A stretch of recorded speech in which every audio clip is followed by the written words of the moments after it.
خۆشەویستانی کورسات نیوز سڵاوتان لێبێ. سەرەتای پانۆرامای ئەم شەو نیگەرانی و هاوخەمی خۆمان بۆ قوربانیانی بوومەلەرزەکەی بەرەبەیانی ئەمڕۆ دەرەبڕین کە لە باکووری کوردستان و ڕۆژاوای کوردستان وەروەها چەند ڕۆژ پێش ئێستای ڕۆژهەڵاتی کوردستانیش ڕوویدا کە بەداخەوە هەمومانی خەمبار کرد. وەگەرکێکی نیشتیمانی و نەتەوەیی دەستگای میدیایی کورسات لەگەڵ مناڵپارێزی کوردستان و هەروەها ئەم نەسوورەکە و ڕێکخراوی هۆرایزن لە سبەینێ کاتژمێرنەوە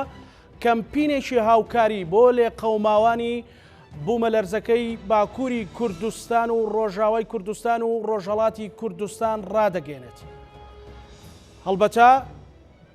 لە ئێستادا هەموو ماڵێک هاوخەمی و نیگەرانی زۆری هەیە لە بەرامبەرەوەی کە ژن و منداڵ و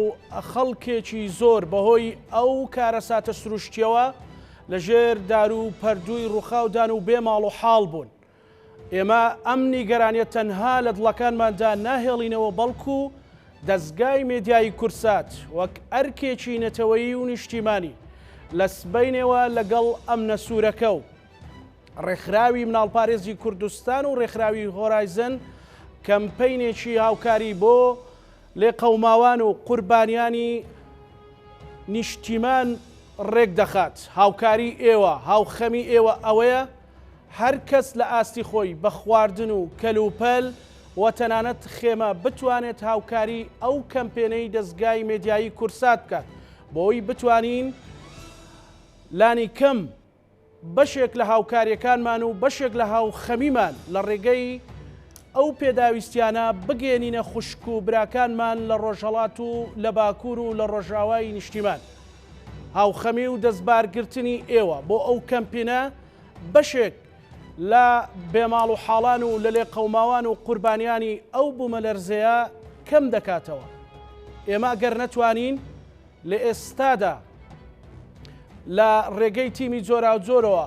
بڕۆینە ئەو شوێنانە و ئەو کەسانی تا ئێستاش لە ژێردار و پەردووی ڕووخاودان ئەتوانین بەشێک لەو توانە مادیەی کە هەمانە بیکەینە خۆراک و جلوبەرگ و بەتانی و تەنانەت ئەگەر خێمەش هەبێت بۆ ئەو کەمپینەی دەستگای میدیایی کورسات و ڕێکخراوی مناڵپارێزی کوردستان و ڕێکخراوی هۆرایزن و هەروەها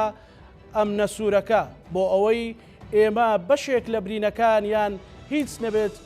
بەشێک لەوانەی بێ ماڵ و حاڵن گەرمیان بکەینەوە و خۆراکیان پێ بگەینین. ئەمە ئەرکێکی خواییەوە، ئەرکێکی نەتەوەیی و نیشتیمانیە.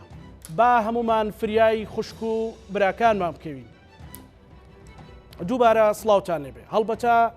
لارێمی کوردستاندا هێز و پارتی سیاسی جۆرا و جۆر لەسەر ساحەی سیاسی هەرێمی کوردستان هەیە. یەکگرتووی ئیسلامی کوردستان کە یەکێکە لەو حزبانە ساڵانێکی زۆرە لە ساحەی سیاسی هەرێمی کوردستاندا خەبات دەکات. زۆر جار ئۆپۆزیسیۆن و هەندێک جاریش دەسەڵات بووە. ئەمڕۆ کە یادی دامەزراندنی ئەو هێزە سیاسیە، دەستگای میدیای کورسات خود بەرنامەی پانۆراما لە کورسات نیوز هەوڵ دەدەین بیکەینە مینبەرێک بۆ گفتوگۆکردن لەسەر ئەو پرسە. ڕۆڵ یەکگرتووی ئیسلامی کوردستان چی بووە وەک ئۆپۆزیسیۆن وەکو هێزێکی سیاسی؟ میوانی ئەم شەوی پانۆراما بەڕێز مامۆستا دارا سێکانیانی ئەندامی سەرکردایەتی یەکگرتووی ئیسلامی کوردستان. مامۆستا بەخێر بێی، یادی حزبەکەشتان پیرۆز بێ. هیوایەوەین بەردەوام بن لە خزمەتی گشتی. پێشەوە سەرەتا ئەمەوێ بەڕێزیشت قسەی تۆ بۆ پاڵپشتیکردنی ئەو کەمپینە چییە؟ سەرەتا بە ناوی خۆی بەخشندەی میهرەبان سوپاس بۆ ئێوە، سڵاویش لە بیسەر و بینەرە بەڕێزەکانی کەناڵی ئاسمانی کورسات. ئەتوانین بڵین بەو پەڕی هاوخەمی و پەژارەی خۆمان دەرەبڕین بۆ ئەم کارەساتەی کە ڕووی لە خوشک و براکانمان لە باکوور و ڕۆژ ئاوای کوردستان ڕوویدا. بە داواکارین بەڕاستی هاوڵاتیانی هەرێمی کوردستان بە گەرمی و جۆش و خۆشەوە بەشداری کەمپینی هاوکاریەکان بکەن و پێم وایە هەموو لایەنەکان هەڵمەتی کەمپینیان بۆ بەدەمەوە بوونی ئەو لێ قەومانەوە کردووە. بە تایبەتی میلەتی کوردی ئێمە زۆر جار کارەسات و نەهامەتی زۆری بەسەر هاتووە و هاوکاری باش کراوین. ئەمڕۆژ ئەتوانین بڵین کاتی ئەوەیە کە ئێمەش کەمێک لە فرمێسکی ئەو مناڵە بێنازانە و ئەو بەتایبەتی کە جەوەکەشی ساردا لە وەرزی زستانای خەڵکێکی زۆر بێماڵ و حاڵ بووەوە لی تێک چووەوە ژیانی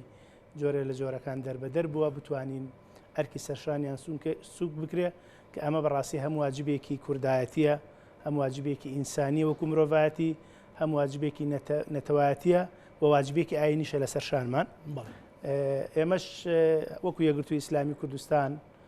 ئەو ڕێکخراوانەی کە لەلایەن ئەندامانی ئێمەوە بڵین سەرپەرشتی ئەکرێن کەمپینێکی هاوبەشیان ڕاگەیاندووە کە هیوادارین ئەوانیش بتوان هاوکارێکی باش و نەوعی کۆبکەنەوانێ و خاڵێکی تریش بە بۆنەی ئەم کارەساتەوە تەواوی چالاکی ئاهەنگامێزەکانمان بە بۆنەی 29 ساڵیادی یەکگرتووی ئیسلامی کوردستانەوە ڕاگرت وەکو هاوخەمیەک داواکارین خۆی گەورە کۆچکردوان بە باشتی بەرین شادکە و شیفای خێراش بۆ برینارەکان بنێرێت ئینشاءڵڵا. یەکگرتووی ئیسلامی کوردستان ضرورەت یەکگرتووی ئیسلامی کوردستان چیە لە ساحەی سیاسی هەرێمی کوردستان دەمەوەست؟ ئێمە ئەبێ هەر هێزێک کە هەڵی ئەسەنگێنین ئەبێ بە کار و چالاکی و ئایدیا و بیر و بۆچوون و مامەڵەکەی لە ساحەی سیاسی و لە سەرجەم ڕەهەند و بارەکانەوە هەڵی سەنگێنین. من بەوە دەست پێ یەکەم لە ساڵیادێکی یەکگرتووی ئیسلامی کوردستانە بەڕێز جەنابی مام جەلال فەرمووی ئەگەر یەکگرتوو نەبووایە دەبوو خۆمان هێزێکی وەکو یەکگرتوومان دروست بکردایە چونکە یەکگرتووی ئیسلامی کوردستان بۆ ساحەی کوردستانی زۆر زەرورە. یەکگرتوو لە کاتێکا لە ساڵی 94 کە هەمومان نەزانین کوردستان بە قۆناغێکی سەختا بوو شەڕی خوێناوی لە نێوان براکانە لە کوردستانە ڕوویدا شەڕی ناوخۆ کە ئەو کاتە ئەتوانم بڵێم هێزێک نەبوو لە کوردستانە مەکتەبی عەسکەری نەبێ بەڵام یەکگرتوو هات بە عەقڵێتێکی خەباتی مەدەنی و بێمیلیشیایی و قەناعەتی بە حیوار و بە گفتوگۆ و بە لێک تێگەیشتن بوو کە ئەمە هێزێکی ناوازە بوو بە عەقڵێتێکی مەدەنی بە شێوازێکی نوێ لە خەبات بە ستایلێکی نوێ بە تایبەتی لەو قۆناغەدا کە خەڵک پێی وابوو ئەم هێزە لە کوردستانە لەوانەیە نەتوانێت زۆر بڕ بکات بەڵام خۆشبەختوانە ئەتوانین بڵێن ئەم جۆرە لە بیرکردنەوەی ئێستا پێمان وایە بیرکردنەوەیەکی ئەسڵا یەکگرتوو کاری لەسەر دوو ڕەهەند زۆر کرد ڕەهەندێکیان کە ڕەسەنایەتیە کە لە هەڵگۆزای و فکر و مارەسەی لە بیری ئیسلامیەوە هەڵگرتووە و هەروەها هێزێکی هاوچەرخیشە کە قەناعەتی بە سەردەم هەیە مامەڵەی لەگەڵا بکە ینی هێزێکە ئەتوانین بڵێن ئەگەر بین لەلایەنەکانەوە لە ڕووسیاسیەوە پێم وایە هێزێکی نوێ بوو لە کوردستانە لەو قۆناغەیە هاتە ئارەوە تا ئێستاش بەردەوامە و ئەم هێزە هەر لە بیدایەتەوە پێی وابوو دەبێ چەک لەژێر دەسەڵاتی حکوومەتا بێ نابێت لەلایەن حیزبێ بێ نابێت کوردستان بۆ چەند زۆنێک دابش بکرێ هەمومان ئەزانین لە ڕووی سیاسیەوە بە تایبەتی لە ساڵی نەوەتەکانە لە دوای نەوەتەکان و شەڕی ناوخۆیە کە کوردستان بوو بە دوو ئیدارە یەکگرتوو ئەو هێزە بوو کە لە هەردوو زۆنەکە لە زۆنی سەوزیش و زۆنی زەردیش چالاکی هەبوو و نەشاتی هەبوو و قەناعەتی بەوە هەبوو کە لە ڕووی ئابووریەوە یعنی یەکگرتوو ئەتوانم بڵێم شێوازێکی نوێی لە خەباتی حیزبایەتی هێنا یعنی هەموو حیزبەکان لە ڕابردووە هەمومان خەڵکی دەرە و کوردستان و لادەکانین ئەزانین بەڕاستی حیزبەکان کاتی خەباتیان ئەکرد جۆرێک لە ئەرکیان بەسەر خانەوادەی کوردەکانەوە بوو لە ڕووی جێگا و ڕێگا و حەوانەوە و شوێن و نان و خۆراک و ئەمانە بەڵام یەکگرتوو هات لە دەرگای خزمەتکردنی کۆمەڵانی خەڵکی کوردستانەوە کۆمەڵە ڕێکخراوی هێنا تەنان ڕێکخراوەکان ئەگەر ئەو کاتە لە کوردستانە کۆمەڵە ڕێکخراوی تریشە بوون بەڵام ڕێکخراوەکان بەشێکی پارەکان لە چی بوو لە ئومەمی متحیدە بوون نەتەوە یەکگرتووەکان و هەروە لەولاشەوە لەسەر دوجار بڕیاری نەوت بەرامبەر بە خۆراکدرا بەڵام یەکگرتوو خۆشبەختانە ئەو ڕێکخراوانەی کە ئەتوان بڵێم دەیان و هەزاران مزگەوت و قوتابخانە و پرد و نەخۆشخانەیان لە کوردستان دروست کرد و هەروەها دەیان هەزار مناڵی بێباوکی لەو ڕۆژگارە سەختەیە کە ڕۆژگارێکی سەخت بوو لە نەوەتەکانە کە جۆرێک ئابلۆقەیەکی ئابووری لەسەر عێراق بوو ئابلۆقەیەکی تری لەسەر کوردستان بوو لە کوردستانی شەڕی ناوخۆ بوو و گرانیەکی زۆریشە بوو ئەتوانین بڵین یەکگرتوو توانی نازی زۆرێ لەوانە هەڵگرێت کە ئەمە لە ڕووی ئابووریەوە پێم وایە لە ڕووی سیاسیەوە کووتمان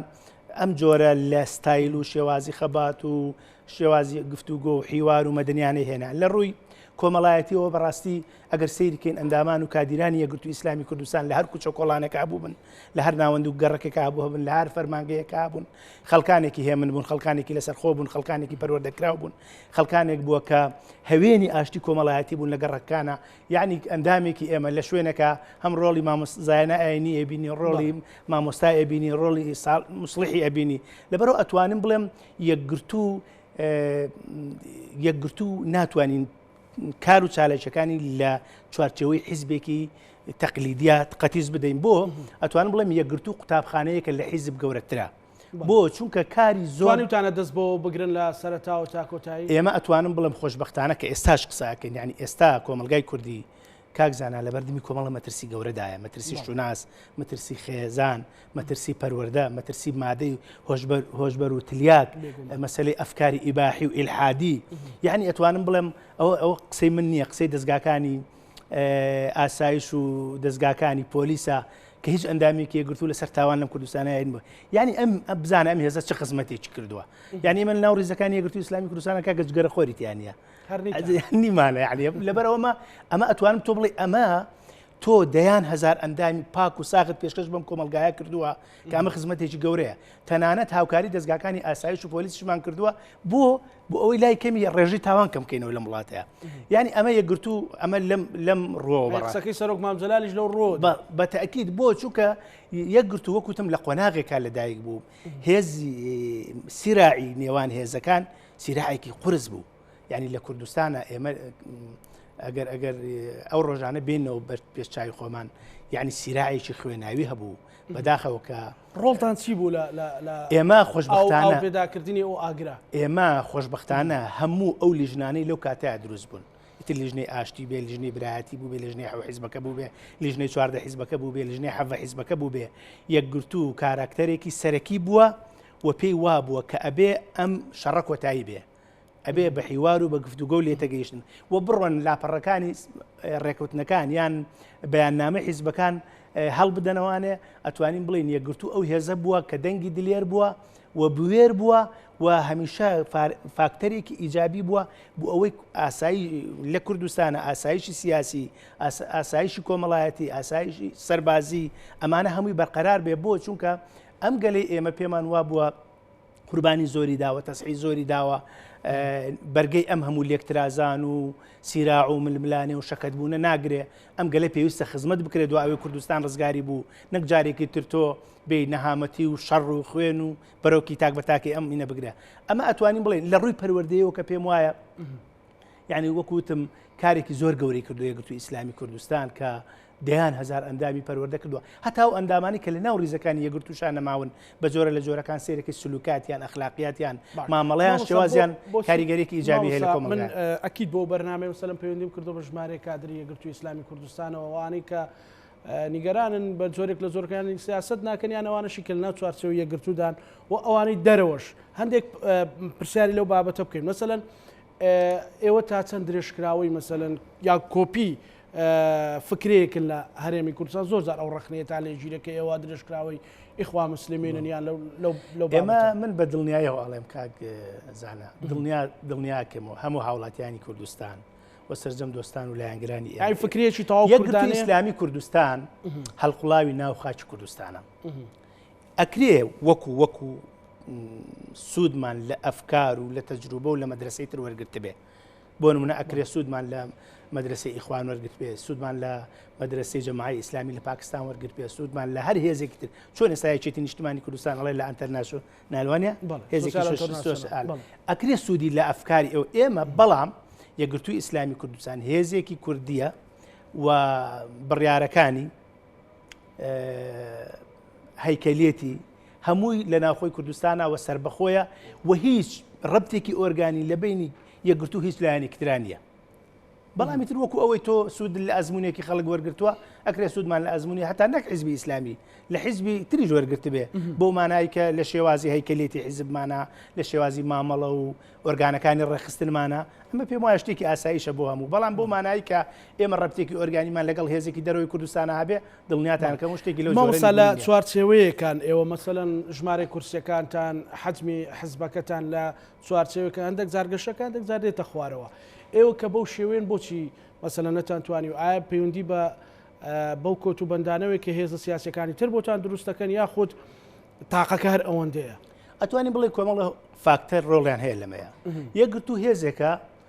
دابەش نەبوو بەسەر ناوچەیەکی دیاری کراوە لە کوردستانە بەڵێ یعنی بۆ نمونە ئێستا هێزی وهەیە لە زۆنێکا بەهێزە و لە زۆنێکی ترە وجودی نییە یا لاوازە بەڵام یەکگرتوو ئەتوانین بڵێن هێزێکە هەم لە بادینانە هەم لە سۆرانە هەم لە کوێستانە هەم لە گەرمیانە ئەمە وای کردووە زۆر جار هەڵوێستە باجی ئەم سیراعی کە لە کوردستانە لە نێوان هێزە سیاسیەکانە هەیە یەکگرتو باجی هەڵوێستەکانی خۆی داوە بۆ چونکە لایەنێک لەوانەیە فشاری لەسەر کرد بێ زەختی لەسەر کردێ بێ بەویستی ئەوە بکە نەیکردووە لەوە لایەنەکەی تریش بە هەمان شێوە بەڵام ئێمە ئەبێ شتێکی تریشمان لە یاد بێ لە کوردستانە بەڕاستی باس لە کورسی و ژمارەی کورسی و ژمارەی دەنگ و ئەوانە کرد بەتابەتی لەم ئینتیخاباتی دواییە کە لە ساڵی 2021 کاکرا تاکە هێز بوو لە کوردستانە کە دەنگەکانی زیادی کرد یعنی لە کاتێکە ژمارەی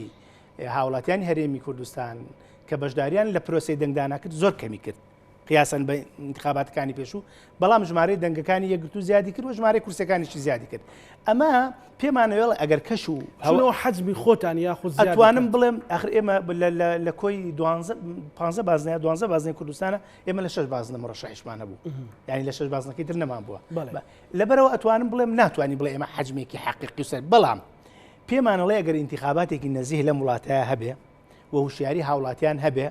و جۆرە لە جۆرەکان ئەو گلەیە کە ئێستا من هەر ئەو جاری وابوو جایان گوت کاکە چۆن نەزانین تەزویر کراوە یەکتم برادرانی پارتی ئەڵێن دەڤەری سلێمانی تەزویر کراوە برادرانی چێتی ئەڵێن کەواتە لە کوردستانە بەگشتی تەزویر کراوە لەبەر ئەوە ئەمە شتێکە یعنی چۆن ئەڵێ بەڵگە و دیکۆمنت و شتی واش لەو جۆرانەشە بوو لەبەر ئەوە ئەتوانم بڵێم ئەگەر انتخاباتێک بێ پێم وایە یەکگرت و هێزێکە چۆن ئەڵێ کێروی جەماوەربوونی بەڕاستی لە هەڵکشانە بە تایبەتیش لە دوای کۆنگرەی هەش کە یەکگرتووی ئیسلامی کوردستان وەکو وتم تەنها حیزبێکی دیاریکراو نێ قوتابخانەیەکی پەروەردەیی ئیسلاحی کۆمەلگا و داوی زۆر لەسەر ئەوە هەبوو مامۆستاکە یەکگرتو زیاتر بگەڕێتەوە بۆ ئەو پرسە پەروەردەیانە زیاتر بگەڕێتەوە ناو ئەو بابەتانە ینی ئەو نیقاشە هەبوو لە ناو کۆنگرەشە ئێوە هەوڵەدەن بە خەستر بچنەوە ناو بابەتیان بە سەرتر بچنەوە ناو ئێمە استراتیژی کۆنگرەی هەشتمان لەوێوە سەرچاوی گرت کە هەستمان کرد کۆمەلگای کوردی لە بەردەمی کۆمەڵی مەترسی گەورەدایە یعنی ڕاستە سیاست یەکگرتو قەنەعەتی بە سیاسەتەیە قەنەعەتی بە خەباتی مەدەنی هەیە قەنەعەتی بە ئاشتی بە دەستا و دەستکردنی ئاشتیانەی دەسەڵات هەیە بەڵام ئەمە بریتی نییە لە هەموو کاری یەکگرتو وەکوتم یەکگرتو حیزبێکی سیاسی نیە یەکگرتو ئەتوانین بڵێن پزاوتێکە یان جوڵانەوەیەکە یان قوتابخانەیەکی فکری پەروەردەیە بۆ ئەوێ کار لەسەر تاک بکە بۆ ئەوەی کۆمەلگا ئارام بێ کاتێک تاکەکان پەروەرداکرێن تاکێکی تەندروست لە کۆمەلگایە بێ واتە خێزانێکی تەندروستەیە کە خێزانێکی تەندروستە بوو کۆمەلگایەکی تەندروستە هەیە ئێمە هەستەکەین لاوی ئەم وڵاتە گەنجی ئەم وڵاتە لە بەردەمی مەترسی گەورەدا یان دەستگاکانی ڕاگەیاندن کاک زانە ڕۆژانە لایەنە بەرپرسەکان ئەڵێ ئەوەنە دەست بە ئەوەنە مادەی ئەوەنە گیرا یعنی ئەمە ئەوەیە کە دەستی بەسەرای گیرێ ئەی ئەوەی تری کە دەستی بەسەرا ناگیرێ و ئەکرێ بە قڕی گەنجی ئەم وڵاتەیە لەبەرەوە ئێمە ئەگەر ئەم کارەمان کردبێ گەنجی ئەم وڵاتەمان لەم مەترسێ گەورە ڕزگار کردبێ یان حاڵەتێکی تر لە ڕووی پەروەردەیەوە بەڵێ کاتێک داعش هاتە بەش یەک لە سەرسەی خاکی عێراقی داگیر کرد نزیکترین شوێن لە کوردستانەوە بووە بۆ شەڕێکی زۆر سەختیش لەگەڵ کوردستانە هەبوو ئەگەر هێزێک بە عقلێتێکی میان ڕەویەوە بە عقلێتێکی دوور لە عنف و ئیرهاب و توند و توژیەوە خەڵکی پەروەردە نەکردایە ئەخر زۆر سەیرە تۆ ژمارەی ئەوانەی لە کوردستانەوە چوونەتە ناو داعش کەمتر بێ لەوانەی لە فەڕەنساوە چوونەتە ناو داعش یعنی ئەمە ڕۆڵی ئەم قوتابخانە پەروەردە فکریە میان ڕێوەی یەکگرتووە کە پێشکەشی کۆمەلگای کرد و پێم وایە کۆمەلگای کوردی قەرزاری هەر بە ئاماریژەوە ڕاستە مەسەلەوەی یعنی وڵاتانی تر بۆن ئەڵمانیا وڵاتێکی تر وڵاتێکی عەرەبی دوور ئەم هێزە لە کاتێکا لەکوێیە لە دراوسەی کوردستانە لە کاتێکا بەشێک لە کوردستانەوە بوو کەرکووک منتیقەی شنگال و ئەوانە لەبەرەوە ئەتوانین بڵێن ئەمە شتێکی حاشاڵ نەگرە و بەڵگە و دیکۆمنتیش هەیە بەڵام ئەمە پێمانەڵێ کەواتە یەکگرتووی ئیسلامی کوردستان ئەوەندەی لە بیری بەرژەوەندی کورد و کوردستان و نەوەی ئەم وڵاتەیە بووە ئەوەندە لە بیری خۆیان نەبووە حتا ئێمە ئێستاش ئێمە کاتێک کە ڕۆشتین دەرچوین بۆ بەغا ئەمە وەسێتی جەنابی ئەمینداری گشتێ بۆمان وتی ئێوە کاتێک لە حەمرین ئەڕۆن بۆ خوارەوە نوێنەری کوردن نوێنەری حیزبێکی بەحت و دیاریکراونین لەوێ شەڕی بەرژەوەندی کورد بکەن شەڕی دەستکەوتی حیزبی مەکەن مامۆستا لە باسی وت کرد کە باستان داوە باستان لەسەر چی داوە باستان لەسەر ئەوەی داوە کە فکرێکی ئیسلامی سیاسین یاخود لەسەر هەڵوێستی ئێمە بەشێکی ئەتوانم بڵێم ئەو عقلێتی کە ئێمە قەنەعەتمان بە دیموکراسی و بە خەباتی مەدەنی و بە سندوقی دەنگدان بووە و هێزێک بووین هێزی ئەسکەریمان نەبووە ئێمە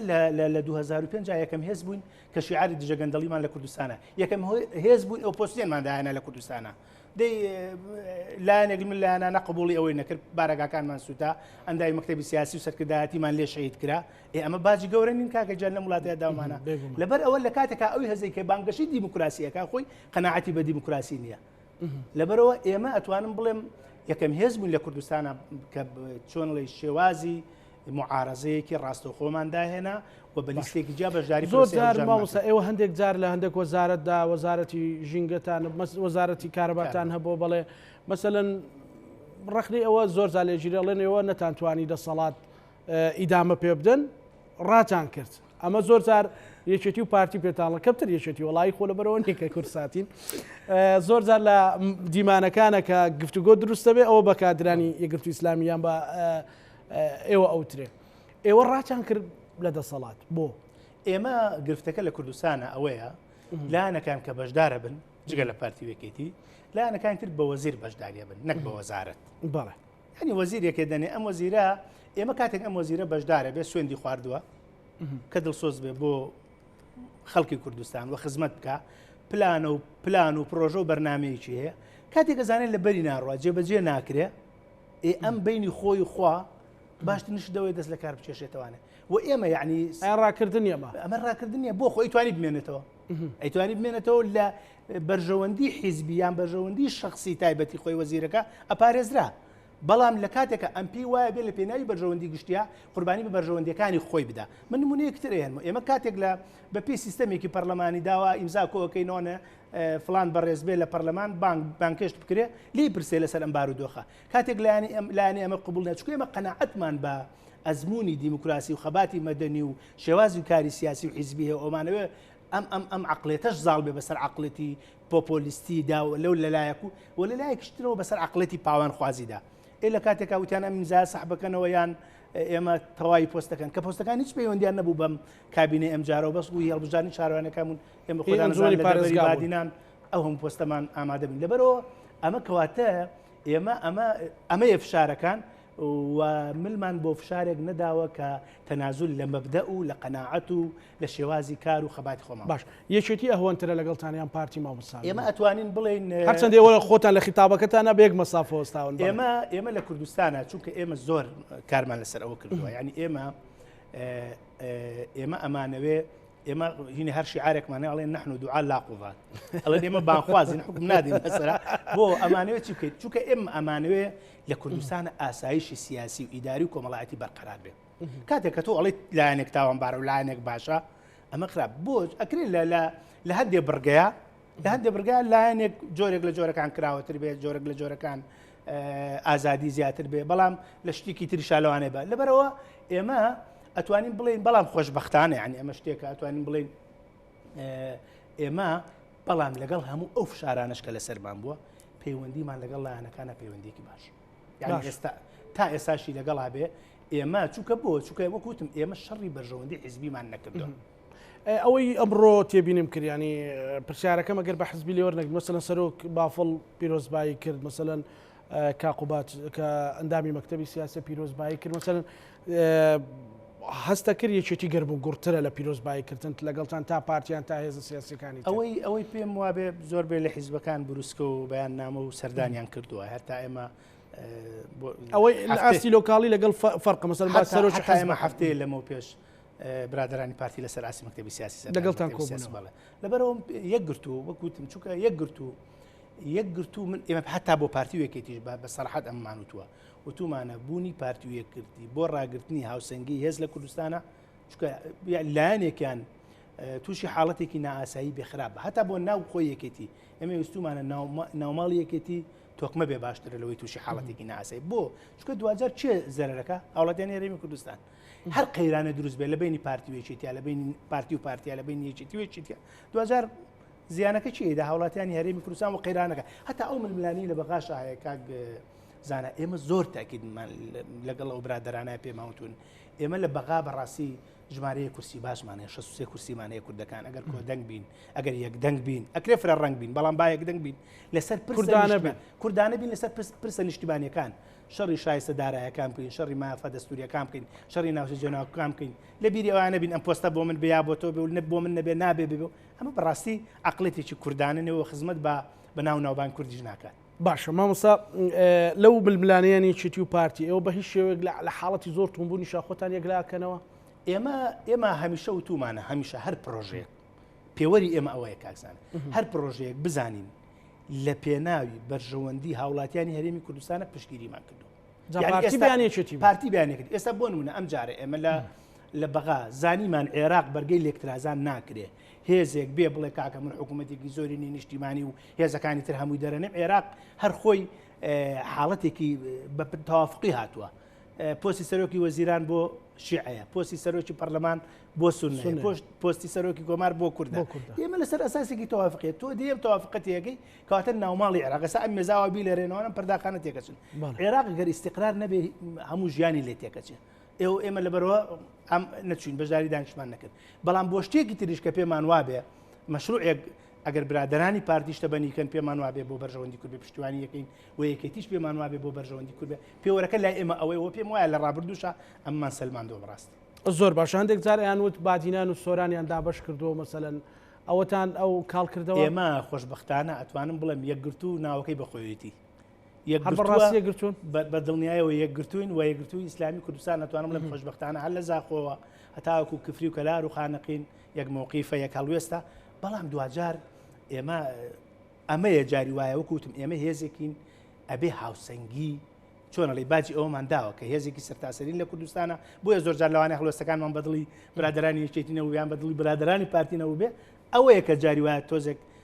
لە پاشخانی خەڵکە ئەو خوێندنەوەی بۆ کرد. باشە کادری نیگەران و ناڕازیتان هەیە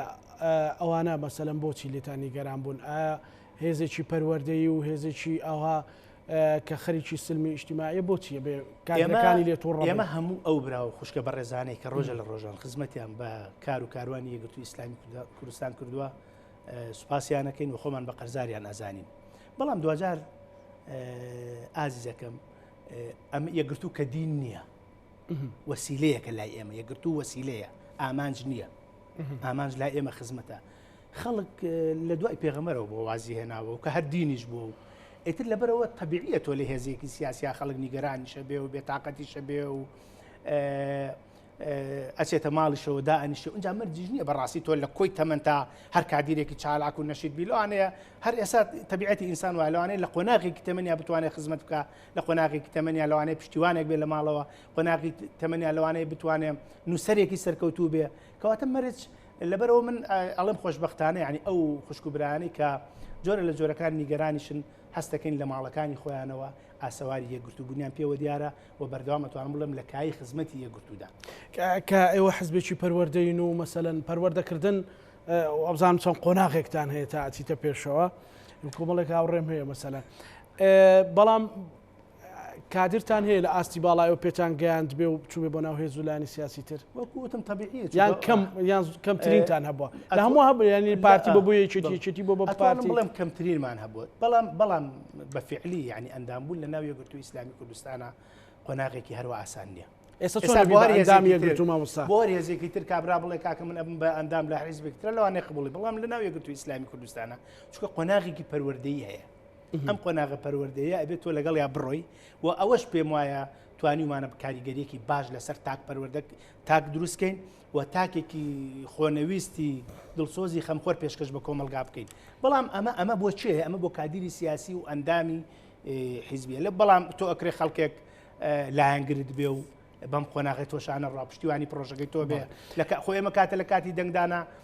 خۆ ئەو دەنگانەیە هەمووی ئەندامەکانی خۆمان نییە دیارە جەماوەرێک کە ئەم جۆرە لە کاری یەکگرتووی بەدڵە ئەم جۆرە لە خیتابە یەکگرتووی پەسەندە ئەم شێوازی کارە پشتیوانی لەکە پشتیوانی ئێمە ئەبێ بەڕاستی ئەوانەش هەر بە ئەندام و بە دۆستی لایەنگری خۆمان دەزانین. بەڵێ لەو مەوزوعی ئۆپۆزیسیۆنە خەڵک دۆخێک دروست بە لە هەرێمی کوردستانە بامۆستا یعنی هەم لە دەسەڵات هەم لە ئۆپۆزیسیۆن نیگەرانە ئێوە حەقی خۆتان داوە بە ئۆپسیسیۆن بوون بەدەر لە مەسلەی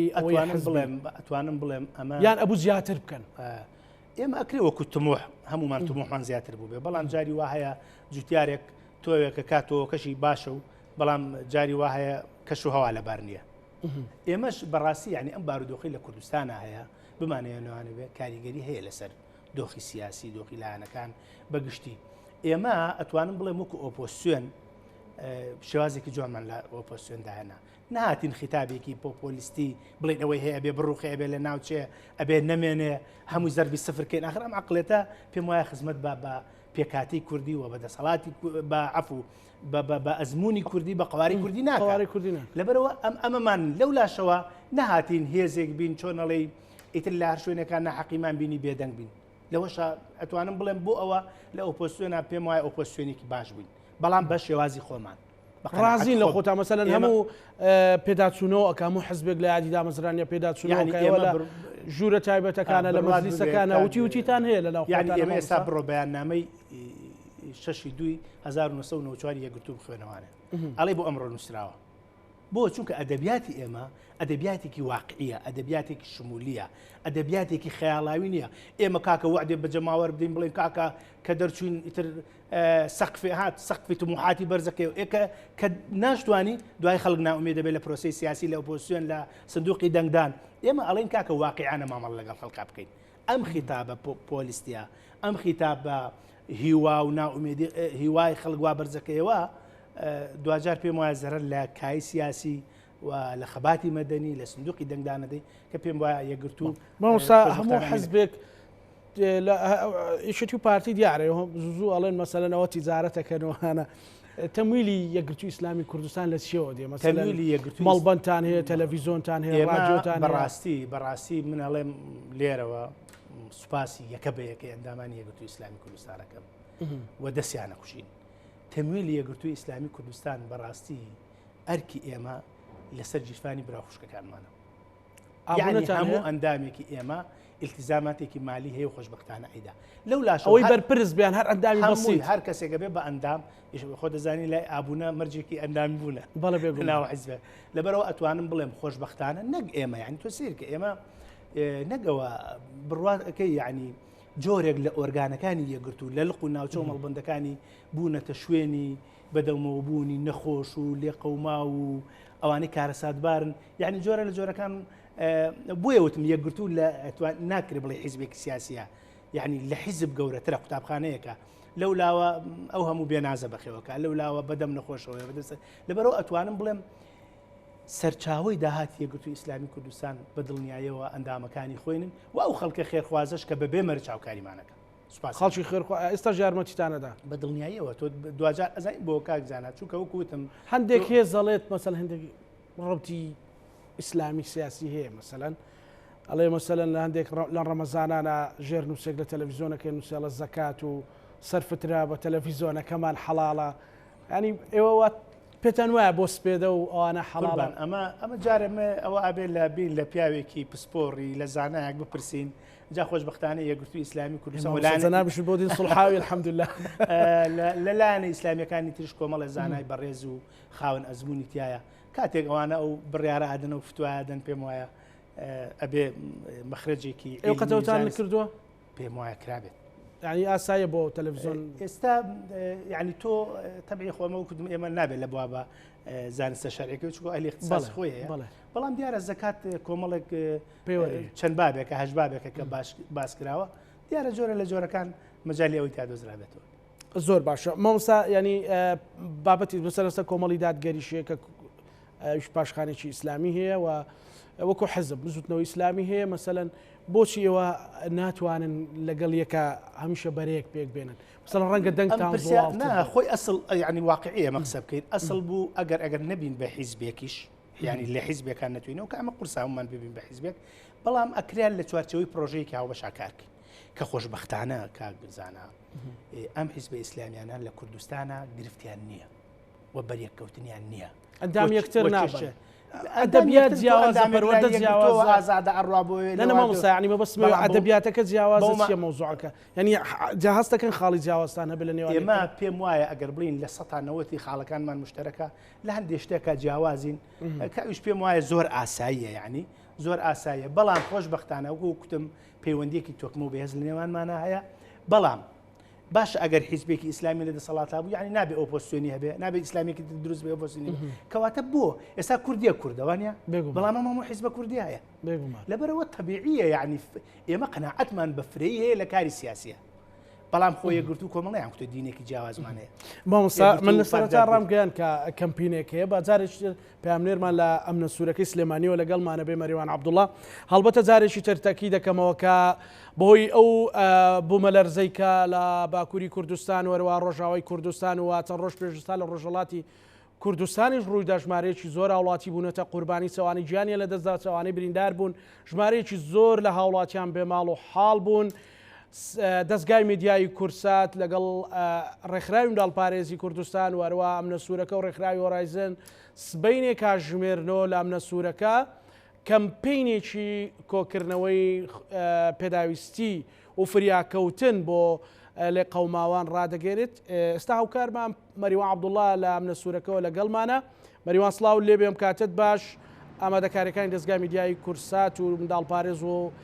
ئەمنە سوورەکە و هۆرایزن بەچی گەیشتووە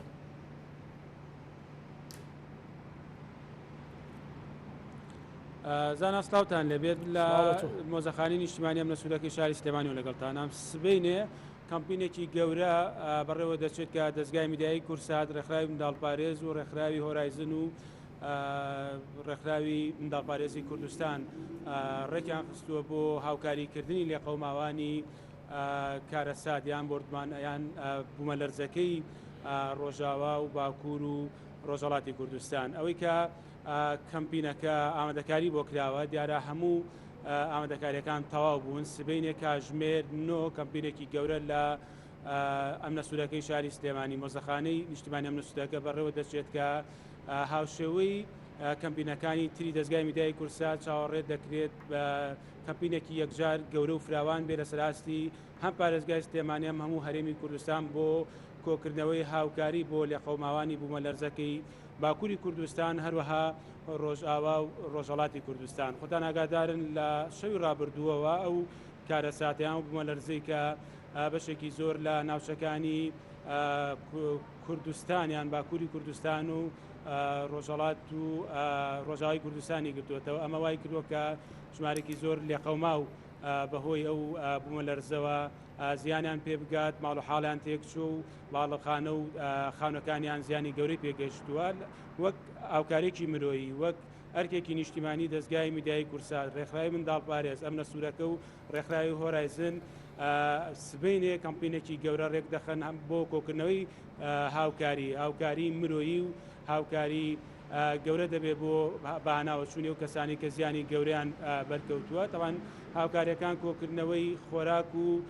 پێداویستی دەبێت ئەو پێداویستیانی کە پێویستن لەم کاتەدا بۆ ئەوان وەک کەلوپەل و جلوبەرگ و هەروەها پێخەف و ئەو لایەنانە یان و پێداویستیانی کە لەم کاتەدا پێداویستی گرنگن بۆ ئەوان خۆراک بەشێکی گرنگ دەبێت لە کەمپینەکەی دەستگای میدیایی کورسات و ئەو ژمارە ڕێکخراوی کە کەمپینەکان باوەشی ڕێخستووە سبەینێ لە کاژمێر نۆ کەمپینەکە لە مۆزەخانی نیشتیمانی ئەمنە سوورەکە لە سلێمانی دەست پێ دەکا و چاوەڕێ دەکرێت بە هەزاران تۆن و لە خواردن و پێداویستی کۆ بکرێتەوە خۆتان دەزانن دەستگای میدیایی کورسات لە ساڵانی ڕابردووش لە کاتی لێ قەوماوانی خۆراوی کوردستان ئەو کاتێک کە داعش هێرشی کردە سەر خۆراوی کوردستان کەمپینێکی گەورەی ڕێخست بە هەزاران تۆن خواردن و پێداویستی و جلوبەرگ کۆکرایە بۆوان ئەم کەمپینە شاوشەی کەمپینەکانی ساڵانی ڕابردووی دەستگای میدیایی کورساتە لەبەرەوە چاوەڕێ دەکرێت ژمارەیەکی زۆر لە هاوڵاتیان و سەرمایەداران و ڕێکخراوەکان بەشداری تێدا بکەن بۆی کە کۆمەک و هاوکاریەکانیان بگەێنە کەمپینەکە جگەلەوە زانان دەستگای میدیایی کورسات دەرگای ئاوەڵا کردووە بەڕووی هەموو ئەو ڕێکخراوانیان ئەو لایەنانەی کە دەیانەوێت بێن هاوبەشی بکەن لە کەمپینەکە بووی کەمپینێکی یەکجار گەورە و فراوان لە سەراستی پارێزگای سلێمانی و بەگشتی لە سەراستی هەرێمی کوردستان بێ بووی کە قەبارەیەکی زۆر یان ژمارەیەکی گەورە لە کۆمەک و هاوکاری کۆ بکرێتەوە تا کوێستا ڕۆژەکەی دەستپێکەکەی دیاری کراوە بەڵام ڕۆژی کۆتایی کەمپینەکە دیاری نەکراوە لەبەرەوە چاوەڕێ دەکرێت لە ماوەی هەفتەیە یان زیاتر لە هەفتەیەک ئەوەندەی کە پێویستە کۆمەک و هاوکاری کۆ بکرێتەوە بۆی کە لە ماوەیەکی نزیکی ئایندەدا بگەێنرێتە لە قەوماوانی بوومەلەرزەکەی خەڵکی کوردستان هەم لە باکوور هەم لە ڕۆژاوا و هەم لە ڕۆژهەڵاتی کوردستان زانا سبەینێک کەمپینەکە دەست پێ دەکات و ماوەی چەند ڕۆژێک بەردەوام دەبێت وەکوتم چاوەڕێ دەکرێت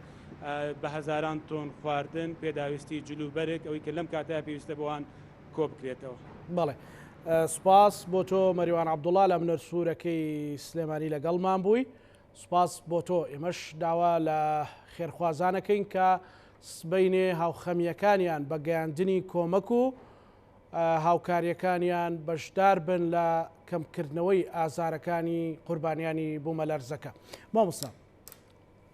ئێوە بۆی ساڵیادی ترتان پلانتان هەیە کە باشتر خۆتان ڕێخەن باشتر لەسەر هەماهەنگی بکەن لەسەر کاری باش بۆ خەڵکی کوردستان بۆ چارەسەرکردنی کێشە و گرفتەکان بۆ ئەو هەموو قەیرانانەی کە لە هەرێمی کوردستان هەیە؟ بە دڵنیاییەوە توانم بڵێم یەکگرتووی ئیسلامی کوردستان خۆشبەختانە چۆن لە ڕابردووە ئونسورێکی خێر بووە لە کۆمەلگای کوردیا و لە هەموو کایە و بوارەکانە خزمەتێکی باشی کردووە. بە دڵنیایە و درێژە پێدەری ئەو کاروانە دەبین و لە داهاتووشا بە پێی توانە ئەوەی پێمان بکرێ خزمەتی هاوڵاتیانی خۆمانەکەین کە ئێمە ئەمە بواجب ئەزانین و هەرگیز بە منەتی نازانین. لەبەرەوە ئەمە واجبێکی هەم ئاینیە واجبێکی نیشتیمانیە واجبێکی ئینسانیشە. لەبەرەوە بە دڵنیای یەکگرتووی ئیسلامی کوردستان هەر